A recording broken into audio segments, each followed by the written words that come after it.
নমস্কার বন্ধুরা, কেমন আছেন আপনারা সকলে? আশা করছি সবাই ভালো আছেন, সুস্থ আছেন, নিজের নিজের জায়গায় খুব ভালোই কিছু করছেন। আজকে দেখে নেব সকালে আপনার পার্সন আপনার সম্পর্কে ঠিক কি ভাবছেন, অর্থাৎ আজ সকালের মর্নিং ফিলিংস কি আপনার পার্সনের আপনার সম্পর্কে তা আমরা জেনে নিতে চলেছি। তার আগে আপনাদেরকে জানিয়ে রাখি গুড মর্নিং, এবং আপনারাও যে যার পার্সনকে অবশ্যই সুপ্রভাত বা গুড মর্নিং জানাতে ভুলবেন না। আপনারা দেখছেন মেসমেরাইজিং সোল এবং আমি মনোরমা আছি আপনাদের সঙ্গে। যদি পার্সোনাল ট্যারো রিডিং আমার কাছ থেকে চান তো স্ক্রিনে দেওয়া নাম্বারে হোয়াটসঅ্যাপ করে খোঁজখবর নিতে পারেন। সো চলুন শুরু করে দেওয়া যাক। আপনার পার্সন এই সুন্দর সকালে আপনার সম্পর্কে ঠিক কি ভাবছে তা আমরা এই মুহূর্তে জেনে নেব। আপনার পার্সন এই সুন্দর সকালে আপনার সম্পর্কে ঠিক কি ভাবছেন তা আমরা জেনে নিতে চলেছি। ওকে, সো এখানে আপনার পার্সন কিন্তু আজকে সকালেও আপনার সম্পর্কে বেশ চিন্তার মধ্যে রয়েছেন। Okay, king of cups, 7 of swords, 8 of pentacles and 8 of wands. Okay, পরপর এখানে কিন্তু 8 এখানে রিপিট হলো। হ্যাঁ, সো এখানে আমরা যেটা দেখতে পাচ্ছি, আপনার পার্সন এই মুহূর্তে না আপনাকে কেন্দ্র করে বেশ দুশ্চিন্তার মধ্যে রয়েছেন। হতে পারে, যদিও আমরা এখন গতকাল রাত্রের যে ফিলিংস বা লেট নাইট কারেন্ট ফিলিংস যদিও আমরা এই মুহূর্তে কাউন্ট করছি না, আমরা এই মুহূর্তে মর্নিং ফিলিংসই জানছি, তবুও গতকাল রাত্রে ইনি কিন্তু ঘুমোতে পারেননি। গতকাল রাত থেকে ইনি আপনাদেরকে কেন্দ্র করে যথেষ্ট দুশ্চিন্তার মধ্যে রাতটি কাটিয়েছেন, এবং এখানে একটা বিনিদ্র রাত্রি যে কাটানো এবং এখনো পর্যন্ত সেই চিন্তা, সেই অ্যাংজাইটি এনার মধ্যে কন্টিনিউ হচ্ছে। কিছু তো একটা এমন দুশ্চিন্তা রয়েছে আপনাদের এই রিলেশনশিপ বা আপনাদেরকে কেন্দ্র করে, যেটা এই মানুষটাকে শান্তিতে থাকতে দিচ্ছে না, এবং এনার মধ্যে সর্বদাই একটা এমন ধরনের চিন্তা, এমন ধরনের ভাবনা একটা লেগে রয়েছে মাথার মধ্যে, যেন যে চিন্তা ভাবনাটা কাইন্ড অফ এনাকে একদম শান্তি দিচ্ছে না। মানে রাতের ঘুম কেড়ে নেওয়া চিন্তা ভাবনা যেরকম যাকে বলে, সেটা কিন্তু ইনি এই মুহূর্তে আপনাকে কেন্দ্র করে ফিল করছেন, মানে অতিরিক্ত বেশি দুশ্চিন্তা। নেক্সট, সবসময় দুশ্চিন্তা কিছু কিছু ক্ষেত্রে আপনার পার্সনের না এই চিন্তা হয়তো পাওয়ারই ছিল। আমাদের জীবনে প্রত্যেকটা জিনিস হয় কিছু না কিছু কারণবশত, কিছু না কিছু কারণের জন্যই কিন্তু আমাদের লাইফে প্রত্যেকটা জিনিস ঘটে। এখানে আপনার পার্সনের জীবনেও যে দুশ্চিন্তা এসেছে সেটারও কিছু না কিছু পারপাস ছিল। পারপাস, আমাদের লাইফে প্রত্যেকটা জিনিসই কেন ঘটছে, কিভাবে ঘটছে, কি জন্য ঘটছে, প্রত্যেকটা জিনিসের কিছু না কিছু কারণ থাকে।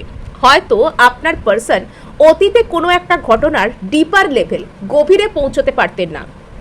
অতীতে এনার চিন্তাভাবনার মধ্যে কোনো রকম কোনো ডেপথ ছিল না। এই মানুষটা সবসময় কোনো কিছু ওপর দিয়ে বলতেন, ওপর দিয়ে ভাবতেন। আপনার মনে হতো যে এনার মধ্যে কি এনাফ ম্যাচিওরিটি নেই, ইনি তো এত প্রাপ্তবয়স্ক ভালো একজন ম্যাচিওর পার্সন হওয়ার কথা, তাহলে এই মানুষটার মধ্যে কেন এত ম্যাচিওরিটির অভাব, কেন এরকম একটা ল্যাক অফ ইমোশনাল ইন্টেলিজেন্স, একটা ল্যাক অফ ইমোশনাল ম্যাচিওরিটি, নিজের কথা না প্রপারলি বোঝাতে পারা, অন্যের কথা না বুঝতে পারা, ইমোশনালি আনঅ্যাভেলেবল থাকা। যে কোনো রিলেশনশিপের সবথেকে বড় বিষয়টি হচ্ছে অপরজনের কাছে একটা স্বস্তি হিসাবে, একটা শান্তি হিসাবে, একটা সাপোর্ট সিস্টেম হিসাবে উপস্থিত থাকা। কোনো একজন ব্যক্তি আপনাকে একদিন এসে কোনো রকম কোনো কমেন্ট করছেন, উনি আপনাকে কোনো রকম কোনো খুব ভালো ভালো কথা বলছেন, প্রশংসা করছেন, সেটার থেকেও বড় কথা হচ্ছে সেই ব্যক্তিটা 365 দিন আপনাকে সাপোর্ট করছেন কিনা, আপনার একটা সাপোর্ট সিস্টেম হিসেবে কাজ করছেন কিনা। আপনার যখন প্রচণ্ড কষ্ট হচ্ছে সেই ব্যক্তিটা একটা ভরসার কাঁধ হিসেবে আপনার সামনে উপস্থিত থাকছেন কিনা। তো প্রকৃত ভালোবাসা তো এখানেই কাউন্ট হয়। তো এখানে যদি আপনার এই ব্যক্তিটি একটা ইমোশনাল সাপোর্ট সিস্টেম, কষ্টের সময় ভরসার কাঁধ হিসেবে উপস্থিত থাকতেন না, তবে এবার কিন্তু এই মানুষটার মধ্যে সেই মাইন্ডসেটটা আসছে ধীরে ধীরে। আজকের এই সকাল আপনার পার্সনের মধ্যে কোনো আবেগীয় বুদ্ধিমত্তার ক্ষেত্রে একটা জাগরণ ঘটাতে চলেছে, এবং আজকের চলেছে না, মানে এরম একটা বিষয়ের মধ্যে দিয়ে আপনার পার্সন যাচ্ছেন। অর্থাৎ এই যে দুশ্চিন্তা, এই যে কষ্ট, এই যে গ্রিফ, এটা অ্যাকচুয়ালি এনার মনের মধ্যে একটা পর্দা পড়েছিল, সেই জিনিসটা বাইরে বেরিয়ে আসছে। এনার মনের মধ্যে যাবতীয় যা কিছু ব্লকেজ ছিল, যেটা এনাকে ইমোশনের দিক থেকে, আবেগের দিক থেকে আপনার সামনে ওপেন হতে দিত না, আপনার সামনে মুক্ত মনে আসতে দিত না, তো কোথাও গিয়ে সেই জায়গাটা, সেই জিনিসটা আস্তে আস্তে এনার মনের মধ্যে না ওপেন হয়ে যাচ্ছে। কোথাও গিয়ে ইনি নিজেকে উন্মুক্ত করতে পারছেন আপনার সামনে। সো এখানে আমরা যেটা দেখতে চলেছি, এখানে দেখতে চলেছি যে আচ্ছা, তো এখানে 7 অফ সোর্স কার্ড এসছে। মানে আপনার পার্সনের অ্যাংজাইটির কারণটা কি জানেন? আপনার পার্সন দুশ্চিন্তার মধ্যে ভুগছেন, হয়তো এটা আপনার থেকে ইনি দূরে যেতে চেয়েছেন জোর করে, অথবা ইনি আপনার সাথে যদি কথা বলছেন না, ইনি যদি আপনার সাথে ইচ্ছাকৃতভাবে খারাপ ব্যবহার করছেন, তার জন্য এনার মনের মধ্যে একটা অ্যাংজাইটি সৃষ্টি হচ্ছে, সেই অ্যাংজাইটি থেকে এনার একটা বোধোদয় ঘটছে। তবে এই মানুষটা না সেই জিনিসটাকে এখনো পর্যন্ত স্বীকার করবার জায়গায় নেই। অর্থাৎ আপনার পার্সনের মধ্যে একটা নিজেকে নিজে চিনতে পারা, নিজের ইমোশনকে নিজে স্বীকার করতে পারা, মানে ঠিক আছে বাবা আমার মধ্যে এটা চলছে, আমি এটা মেনে নিচ্ছি, এটা আমার হয়েছে। যখন মানুষের মধ্যে না অতিরিক্ত পরিমাণে ইগো জন্মে যায়, অতিরিক্ত পরিমাণে তার সত্তা তাকে যে সঠিক পার্সপেক্টিভটা দেখতে বাধা দেয়, সেই সময় মানুষ নিজেকে স্বীকার করতে চায় না। আর এই সমস্ত ইগোগুলো হচ্ছে ফলস ইগো। যখন কোনো ব্যক্তিকে তার মন তাকে বলছে যে না তুমি এটা করতে পারো না, তুমি অমুককে ভালোবাসতেই পারো না, অমুক আর অমুকের মধ্যে তোমার কিছু, অমুকের সাথে তোমার কিছু হতেই পারে না, এটা কি তাকে এসে প্রকৃতি বলছে? এটা কি তাকে এসে ইউনিভার্স বলছে? বা কোনো রকম কোনো সর্বশক্তি, কোনো ঈশ্বর জাতীয় কেউ কি তাকে বলছে? না, এগুলো তার সোলও তাকে বলছে না। এগুলো কে বলছে? এগুলো তার ভিতরে থাকা যে ইগো, যে তুমি অমুক, তুমি এই, তোমার সাথে এটাই হবে, ওটা তোমার সাথে হবে না, তুমি এটা ভাববে না, তুমি ওটা করবে না, এই ওই তাই, এই সমস্ত কথাগুলো তাকে বলা হচ্ছে। এবার যখন কোনো মানুষ ডিভাইন জার্নিতে থাকে, সেই জার্নিতে অর্থাৎ সোলমেট, টুইন ফ্লেম, এইসব নিয়ে যারা আপনারা একটু চর্চা করেছেন, একটু খোঁজখবর করেছেন, একটু ভিডিও দেখেছেন বা কোনো বিশেষজ্ঞের পরামর্শ নিয়েছেন, তারা অবশ্যই জেনে থাকবেন যে টুইন ফ্লেমের একদম লাস্ট স্টেজের দিকে গিয়ে ওই যে হয় না dark night of the soul, সেই dark night of the soul স্টেজের লাস্টের দিকে গিয়ে মানুষের ইগো ডেথ হয়। ইগো ডেথ আসলে কি? ইগো ডেথ মানে কি? আমার আত্মসম্মান ভেঙে চূর্ণ হয়ে গেল, বা আমার কোনো রকম কোনো আমি খুব অহংকারী ব্যক্তি, আমি সবাইকে কথা শোনাই, আজে বাজে কথা বলি, তো সেই জায়গায় কিছু আঘাত এলো না। অহংকার বা ইগোর অর্থ সবসময় অন্য কোনো মানুষকে কোনো কথা শোনানো বা কোনো রকম কোনো দুর্বিনীত আচরণ করা নয়। অনেক বিনয়ের সাথে মানুষের সাথে ডিল করা মানুষের মধ্যেও না অনেক কিছু একটা ইগো প্রবলেম থাকে, সেই ইগো প্রবলেম তাকে সঠিক দৃষ্টিভঙ্গিতে নিজের জীবনকে দেখতে দেয় না। অথচ আমরা এটা দেখি যে আমাদের থেকে অনেক বড় লেভেলের মানুষরা যারা বিলিয়নিয়ার, ট্রিলিয়নিয়ার হয়ে থাকেন, তারাও নিজেদের জীবনকে কতটা সহজ দৃষ্টিভঙ্গিতে দেখতে পারেন। কিন্তু আমরা অনেক ক্ষেত্রে অনেক সাধারণ পরিমণ্ডল থেকে বিলং করেও বা সাধারণের থেকে একটু উচ্চবিত্ত পরিমণ্ডল থেকে বিলং করেও আমরা হয়তো কি করি, আমরা আমাদেরকে বিভিন্ন রকম নিজেদের চোখেই নিজেরা বিভিন্ন রকম পট্টি পরিয়ে রাখি। আমরা নিজেদেরকে বলি যে না, আমাদের সাথে এটা হতেই পারে না, আমরা এটা করতেই পারি না, অমুক লোকের প্রতি আমাদের মনে ভালোবাসা জন্মাতেই পারে না, ভালোবাসার ডেফিনেশন তো এরকম, অমুক আমাকে ভালোবাসছে মানে এটা নিশ্চয়ই ফেক হতে পারে, বা আমি ভালোবাসা ডিজার্ভ করি না, এই রকম, বা আমাকে অতীতে কেউ ঠকিয়েছে মানে এবারেও ও ঠকাতে আসছে, ইত্যাদি ইত্যাদি নানান রকম যে বিষয়গুলি। অ্যাকচুয়ালি আমরা প্রত্যেকটা মানুষের মধ্যেই না কেউ এমন নেই যে সব কিছু দেখেছে, যার সব কিছুর অভিজ্ঞতা আছে। মানুষ মাত্রেই এমন কেউ হয় না যে সব জানে, আবার মানুষ মাত্রে এমনও কেউ হয় না যে কিছুই জানে না। সো এখানে যে জিনিসটা আমরা দেখতে পাচ্ছি যে আপনার পার্সন নিজের থেকে নিজে পালাচ্ছেন, আর এই জায়গায় না এনার একটা ইগো ডেথ আসছে। এনার যে সত্তা এনাকে বিশ্বাস করতে দিচ্ছে না যে ইনি আপনাকে ভালোবাসতে পারেন, ইনি নিজের জীবনে খোলা মনে আপনাকে গ্রহণ করতে পারেন, সেই জায়গায় একটা ডেথ আসছে। বিকজ এখানে আপনার পার্সন আপনার জন্য যথেষ্ট চিন্তা করছেন, ইনি আপনার প্রতি আবেগের দিক থেকে একটা গ্রহণযোগ্যতার মুডে আসছেন, কিন্তু ইনি আবার সেই জায়গা থেকে পালাচ্ছেন। অর্থাৎ এনার মাইন্ড আর ব্রেনের মধ্যে কনফ্লিক্ট চলছে। সেই কারণেই হয়তো এই ব্যক্তিটার রাতের ঘুম উড়ে গিয়েছে, এনার কোনো রকম কোনো কাজ করতে ভালো লাগছে না। ইনি রাত্রে যখন ঘুমোতে যাচ্ছেন এনার যে ঠিকঠাক ঘুম আসছে তাও নয়, কিন্তু ইনি যে কোনো কিছুর মধ্যে অতিরিক্ত ক্লান্ত হয়ে যাচ্ছেন। এবার এনার যে এনার্জি সেটা হয়তো আপনাকেও হিট করতে পারে। আপনারও হয়তো মনে হতে পারে যে আপনি কোনো কাজ না করেই ক্লান্ত হয়ে যাচ্ছেন, আপনার কোনো কাজে মন দিতে ইচ্ছা করছে না, আপনি অকারণেই খিটখিটে হয়ে যাচ্ছেন, কেউ আপনাকে কোনো রাগের কথা না বললেও হঠাৎ করে আপনার হয়তো কোনো রাগ হচ্ছে, কেউ আপনাকে কোনো দুঃখ না দিলেও আপনার হঠাৎ করে কান্না পাচ্ছে, কেউ আপনাকে কোনো রকম কোনো কিছু কোনো ঘটনা আপনার জীবনে এই মুহূর্তে না ঘটলেও আপনার প্রচুর ইমোশনাল মনে হচ্ছে। সো এই যে পরিবর্তনগুলো সেটা আপনার মনের মধ্যে না ওই ব্যক্তির তরফ থেকে আসছে, ওই ব্যক্তি অ্যাকচুয়ালি আপনাকে এইরকমভাবে ফিল করছেন বা উনি চাইছেন যে আপনিও এরকমভাবে ফিল করুন, সেই কারণেই হয়তো আপনার জীবনেও ওনার দিক থেকে এই এনার্জিটা স্টাক করছে। আর এখানে যেটা দেখতে পাওয়া যাচ্ছে, এখানে আপনার পার্সন অহেতুকভাবে এই সম্পর্কের প্রতি নিজের যে দৃষ্টিভঙ্গিটা সেটাকে কঠিন নজরে দেখছে। অর্থাৎ এই রিলেশনশিপটা আমাকে করতে গেলে আমাকে প্রচুর পরিশ্রম করতে হবে, এই রিলেশনশিপটা যদি আমি জিততে চাই তাহলে আমাকে অনেক কিছু করতে হবে, আমাকে এই রিলেশনশিপটার জন্য অনেক এফর্ট করতে হবে, আমাকে প্রচুর হার্ডওয়ার্ক করতে হবে। ইনি অহেতুক আননেসেসারিভাবে এই জায়গাটাকে নিজে নিজে কঠিন করে দেখছেন।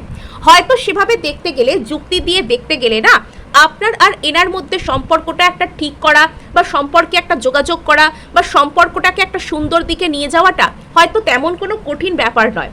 একটু স্ট্র্যাটেজিকভাবে ভাবলে, একটু বাস্তবতার ছোঁয়া আনলে এটা খুব সহজেই হতে পারে। কিন্তু আপনার পার্সনকে সেটা কে বোঝাবে? আপনার পার্সন এখানে হয়তো মানে যতটা না বেশি এই পরিস্থিতিটা কঠিন, ইনি নিজের মাইন্ডের মধ্যে, নিজের মনের মধ্যে এই বিষয়টাকে তত বেশি কঠিন করে তুলছেন। যদিও বা এনার মন, এনার ইমোশনাল সাইড একটু হলেও এনাকে নরম হতে বলছে, একটু হলেও এনাকে গ্রহণযোগ্যতার মুডে আসতে বলছে, তবুও ইনি সেখান থেকে পালাচ্ছেন। এনার যে মন, এনার যে ব্রেন, এনার যে লজিক, এনার যে ইমোশন, এই দুটো জিনিসের মধ্যে না কনস্ট্যান্ট একটা লড়াই চলছে। আর এই লড়াইয়ের ফলে উনি কিন্তু নিজে ভালো নেই, ওনার রাতের ঘুম উড়ে গিয়েছে, ওনার সকালটাও স্বস্তির নয়। এবং এখানে যেটা দেখতে পাওয়া যাচ্ছে যে আপনার পার্সন এগুলোর ফলে কোনো ক্রনিক টাইপের কোনো হেলথ ডিজিজেও আক্রান্ত হতে পারে। দীর্ঘদিন মানুষ অ্যাংজাইটিতে ভুগলে, দীর্ঘদিন নিজেকে নিজে অ্যাকসেপ্ট করতে না পারলে মানুষের বিভিন্ন রকমের হেলথ ইস্যুস হতে পারে, লাইক মাইগ্রেনের প্রবলেম হওয়া, হাইপার টেনশন বা এরকম ধরনের কোনো রকম কোনো সমস্যার মধ্যে থাকা, এগুলো হয় ছোটোখাটো বা ছোটোখাটো থেকে বড়সড় কোনো প্রবলেম, এগুলো কিন্তু হতে থাকে। আর এখানে যেটা দেখতে পাওয়া যাচ্ছে যে আপনার আর এনার মধ্যে সিচুয়েশন যতটা না বেশি কমপ্লেক্স, যতটা না বেশি জটিল, এই ব্যক্তিটা তার থেকে নিজের মাইন্ডের মধ্যে না তার থেকে অনেক বেশি খিচুড়ি পাকাচ্ছেন যে না এটা হবে না। এনার এখানে ইগো ডেথের ভীষণ প্রয়োজন আছে। যতক্ষণ না পর্যন্ত আপনার পার্সনের মধ্যে একটা ইগো ডেথ টাইপের কোনো কিছু ঘটবে, ততক্ষণ পর্যন্ত না আপনার পার্সন কিন্তু এখানে মানে এই পরিস্থিতিটাকে কঠিন বলে দেখতে চাইবেন এবং এখানে ইনি আসতে চান। কিন্তু এনার এখন মনে হচ্ছে যে না, এখানে গেলে খুব পরিস্থিতিটা কঠিন হয়ে যাবে। আর এখানে আসল কঠিন কোনটা জানেন? আসল কঠিন আপনার সাথে এই রিলেশনশিপটাকে পারজিউ করা নয়। এনার কাছে আসল কঠিন কাজ আপনার সাথে যে রিলেশনশিপ সেটাকে জয় করা নয়। এনার আসল কঠিন কাজ হচ্ছে এনার নিজের মনের মধ্যে যে ইগো আছে, এনার আসল কঠিন কাজ এনার নিজের মনের মধ্যে যে অশান্তি আছে সেটাকে জয় করা। আগে এনাকে নিজের মনকে জয় করতে হবে, তবে গিয়ে এখানে কিন্তু প্রোগ্রেস হচ্ছে। এখানে এনার জন্য কিছু কঠিন কাজ আছে, কিন্তু সেই কঠিন কাজগুলো হচ্ছে নিজের ইগোকে নিজে ডিস্ট্রয় করা, নিজের ইগোকে নিজে ছাড়তে পারা। আর ইগো ছাড়ার অর্থ কিন্তু এখানে সবসময় একদম মাটির মানুষ হাম্বল হয়ে যাওয়া এরকমটা নয়। ইগো ছাড়ার অর্থ হচ্ছে আমি যা কিছুকে বিশ্বাস করতে চাইছি না, যা কিছুকে আমি মানতে রাজি নই, সেই জায়গা থেকে নরম হওয়া, নিজের আস্তে আস্তে নিজের একটা যুক্তি বুদ্ধির চোখকে খুলে দেখার চেষ্টা করা। আর সেটা যখন ইনি করবেন, এনার আর আপনার মধ্যে যদি কোনো রিলেশনশিপ স্টাক হয়ে গিয়ে থাকে, এনার আর আপনার মধ্যে যদি সম্পর্ক আগের মতন আর কাজ করছে না, বা আপনাদের মধ্যে কোনো রকম কোনো নো কন্ট্যাক্ট আছে, সম্পর্কটা একই জায়গায় থমকে আছে, সামনে কোথাও এগোতে চাইছে না, তবে সেই জায়গায় কিন্তু প্রোগ্রেস আসবে। সম্ভাব্য ক্ষেত্রে আপনার যোগাযোগ পাওয়ার মতন রাস্তাও কিন্তু এখানে এইভাবেই খুলে যাবে। সো এবার আমরা করে ফেলবো একে একে ক্ল্যারিফাই। আজকে হয়তো সামান্য একটু আপনাদের জন্য নয়েজের প্রবলেম থাকতে পারে, এটার জন্য আমি ক্ষমা প্রার্থী আপনাদের কাছে।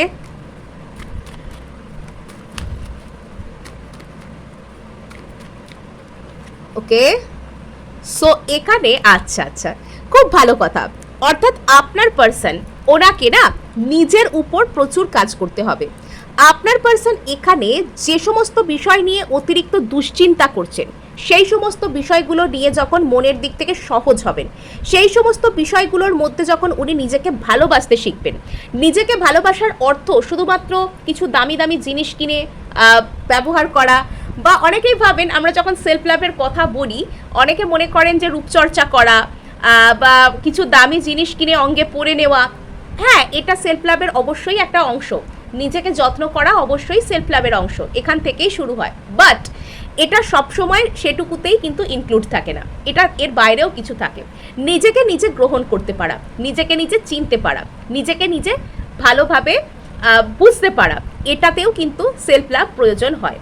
অর্থাৎ আপনার পার্সন অতিরিক্ত পরিবারে নিজের আবেগের সাথে, নিজের মন কি চাইছে সেটার সাথে লড়াই না করে যখন নিজের ভাবনাকে নিজে সম্মান করতে শিখবেন, নিজের আবেগকে নিজে সম্মান করতে শিখবেন, নিজেকে নিজে ভালোবাসতে শিখবেন, নিজের প্রকৃত খুশি কোথায় সেটাকে চিনতে শিখবেন, তখন কিন্তু ইনি এই 9 অফ সোর্ডসকে পার হয়ে 9 অফ কাপসে আসবেন। তখন এই দুশ্চিন্তা, কষ্ট, রাত্রে ঘুম না হওয়া, অ্যাংজাইটি ফিল হওয়া, কষ্টের মধ্যে দিয়ে যাওয়া, সেগুলোকে পার হয়ে ইনি মানসিক পরিপূর্ণতা, খুশি, সেলফ লাভ, নিজের একটা কিছু উইশ ফুলফিলমেন্ট, সেখানে আসবেন। একটা জিনিস আপনিও লক্ষ্য করে দেখবেন যে যখন আপনি নিজেকে অ্যাকসেপ্ট করতে পারেন, যখন আপনি নিজেকে নিয়ে খুশি থাকেন, তখন কিন্তু আপনি হাই ভাইব্রেশনে থাকেন। সেই মুহূর্তে আপনি যখন কোনো ইচ্ছা পূরণের টেকনিক করেন, কোনো কিছু ম্যানিফেস্ট করার চেষ্টা করেন, সেটা কিন্তু তুরন্ত গতিতে হয়ে যায়। কিন্তু যখন আপনি নিজেকে অ্যাকসেপ্ট করতে পারেন না, যখন আপনি বারবার নিজেকে নিয়ে ইনসিকিউরিটি, অ্যাংজাইটিতে ভোগেন, তখন কিন্তু আপনি কোনো কিছুর জন্য প্রার্থনা করে করে করে করে মাথা ফাটিয়ে ফেললেও সেই ইচ্ছা পূর্ণ হতে চায় না। আপনার কেবলই মনে হয় যে আপনার সাথে কিছু ঠিক নেই, আপনাকে বোধহয় কেউ ইভিলাই দিয়েছে, আপনাকে কেউ বোধহয় কিছু উল্টোপাল্টা কিছু এনার্জি করেছে আপনার বিরুদ্ধে, ব্ল্যাক ম্যাজিক করে দিয়েছে, এগুলো হয়তো আপনার ফিল হয়। কিন্তু কিছু কিছু ক্ষেত্রে মানে আপনার নিজের উপর চেক করা, আপনি কি নিজেকে ভালোবাসছেন, আপনি কি নিজেকে গ্রহণ করতে পারছেন, সেটা লক্ষ্য করাটাও কিন্তু একটা বড় ব্যাপার।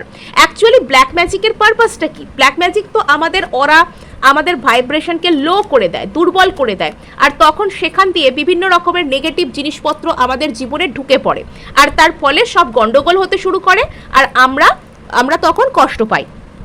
সো এখানে যেটা দেখতে পাচ্ছি আমরা, আপনার পার্সনের মধ্যে ওই যেটা বলছিলাম, ইমোশনাল অ্যাকসেপ্টেন্স, আবেগীয় বুদ্ধিমত্তা, আপনার প্রতি ইমোশনালি অ্যাভেলেবেল থাকা, আপনার কথাগুলো মন দিয়ে, আবেগ দিয়ে শোনা এবং বোঝার চেষ্টা করা, এই যে বিষয়টা যেটা অনুপস্থিত ছিল বা হারিয়ে গিয়েছিল আপনাদের মধ্যে, হয়তো পার্সন অতিরিক্ত রেগে যেতেন, রুড বিহেভ করতেন, কষ্ট দিতেন বা নিজেও কষ্ট পেতেন, কেন কষ্ট পাচ্ছেন বুঝতে পারছিলেন না। তো সেই জায়গায় একটা বড় ধরনের একটা টাওয়ার মোমেন্ট, একটা বড় ধরনের এমন কিছু ঘটনা ঘটছে ওনার জীবনে বা অলরেডি ঘটে গিয়েছে যে এই ব্যক্তিটার একটা চরমতম কিছু রিয়েলাইজেশন, একটা চরমতম কিছু বোধোদয়, সেটা এনার জীবনে আসতে চলেছে। অর্থাৎ আপনার পার্সনের জীবনে না একটা বড় ধরনের কোনো কোল্যাপস মোমেন্টই ওনাকে কিন্তু একটা বোধোদয় এনে দেবে যে তোমাকে তোমার এই বাস্তব পরিস্থিতিকে মানতে হবে, তোমাকে তোমার এই বাস্তব পরিস্থিতিকে মেনে নিতে হবে এবং এটার সাথে তোমাকে কোপ আপ করতে হবে। সো এই যে বিষয়টা, এটাই কিন্তু আপনার পার্সনের মনের মধ্যে একটা ইমোশনাল, যে নিজেকে ইমোশনালি হিল করা, নিজেকে হিল করতে পারা, নিজের হার্ট চক্রকে হিল করতে পারা, সেই জিনিসটা এনার মধ্যে এনে দিচ্ছে।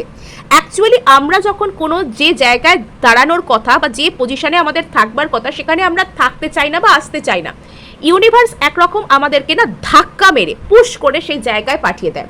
আপনার পার্সনের সাথেও না এরকমটাই ঘটছে। আপনার পার্সনকে হাই ভাইবসে আসার জন্য ইউনিভার্স পুশ করছে। ওকে, ইয়েস, এখানে আপনার পার্সন এই যে নিজের কাছ থেকে পালাচ্ছেন, সেলফ স্যাবোটাজিং বিহেভিয়ার, নিজেকেই নিজে চিনতে চাইছেন না বা চিনতে পারছেন না, বুঝেও বুঝতে চান না, নিজের চোখে নিজে পট্টি পরিয়ে রাখছেন, এবং এখানে ইনি কিছুতেই এটা মানতে, অ্যাকসেপ্ট করতে রাজি নন যে এনার আর আপনার মধ্যে একটা স্পেশাল কিছু আছে। তো সেই বিষয়টা না এনার নিজেরই কাঁধের উপর কাইন্ড অফ বোঝার মতন চেপে বসেছে। একটা বিশাল বড় ইমোশনাল বার্ডেন আপনার পার্সনের কাঁধের উপর উনি এই মুহূর্তে ফিল করছেন, আর সেই কারণে এনার ভিতর থেকে কিছু একটা বোধোদয় বেরিয়ে আসতে চাইছে। সেই কারণেই হয়তো কিছু একটা কোল্যাপস মুভমেন্টের মধ্যে দিয়ে ইনি গেছেন। কিছু একটা ঘটনা হয়তো গতকাল থেকেই আপনার পার্সনের জীবনে ঘটেছে, যেটা হয়তো ওনাকে একটা বিনিদ্র রাত্রি কাটাতে মানে বা ভেরি রিসেন্টলি হয়তো কিছু একটা আপনার পার্সনের সাথে ঘটেছে, কিছু একটা খুব বোধোদয় টাইপের হয়েছে, যেটা হয়তো ওনার রাতের ঘুম কেড়ে নিয়েছে, ওনাকে খুব কষ্ট দিয়েছে, এবং সেই জায়গায় না একটা বড় ধরনের টাওয়ার মোমেন্টকে উনি ফেস করেছেন। আর এখানে এই যে উনি নিজের কাছ থেকে নিজে পালাচ্ছিলেন, সেই বিষয়টা কিন্তু আস্তে আস্তে এখানে ওনার নিজের কাছে ক্লিয়ার হচ্ছে। উনি আর পারছেন না এই ইমোশনাল বার্ডেনকে আর বহন করতে, ইনি আর পারছেন না। এনার এই মুহূর্তে মনে হচ্ছে যে যা হয় বাবা হয়ে যাক, হয় এসপার নয় ওসপার, কিছু একটা এখানে হয়ে যাক, এটাই এনার এই মুহূর্তে চাহিদা। অর্থাৎ আপনার পার্সন কিন্তু এই মুহূর্তে সমস্ত ড্রামা শেষ হোক এটা চাইছেন, সেটা নিজের দিক থেকে, সম্পর্কের দিক থেকে, অন্য কোনো যে কোনো দিকেই ইনি থাকুন না কেন, সব দিক থেকেই এটাই এনার চাহিদা। সো এখানে আপনার পার্সন যেখানে ভাবছিলেন যে আপনার আর এনার মধ্যে প্রচুর দূরত্ব, এখানে এনাকে প্রচুর কাজ করতে হবে, এখানে এনাকে মানে প্রচুর ইনি আননেসেসারিলি কঠিন করে দেখছিলেন বিষয়টাকে, এই ইমোশনাল বার্ডেনকে ড্রপ করার পরেই না এনার সব কিছু ইজি মনে হতে শুরু হচ্ছে। ইনি আস্তে আস্তে এখানে সহজ হচ্ছেন, ইনি নিজের প্রতি আস্তে আস্তে সহজ হচ্ছেন, ইনি আশাবাদী হচ্ছেন, ইনি বিষয়টার মধ্যে কতটা আশা রয়েছে সেটা বুঝতে শিখছেন। ওকে,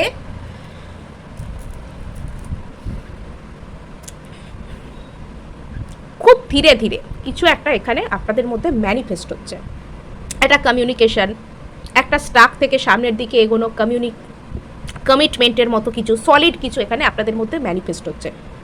সো এই ছিল আজ আপনাদের জন্য রিডিং। ভালো লাগলে লাইক শেয়ার সাবস্ক্রাইব তো অবশ্যই করবেন, তার সাথে হাইপ করতে ভুলবেন না, বিকজ আপনার একটা হাইপ আমায় কাজ করতে প্রচুর উৎসাহ দেয়।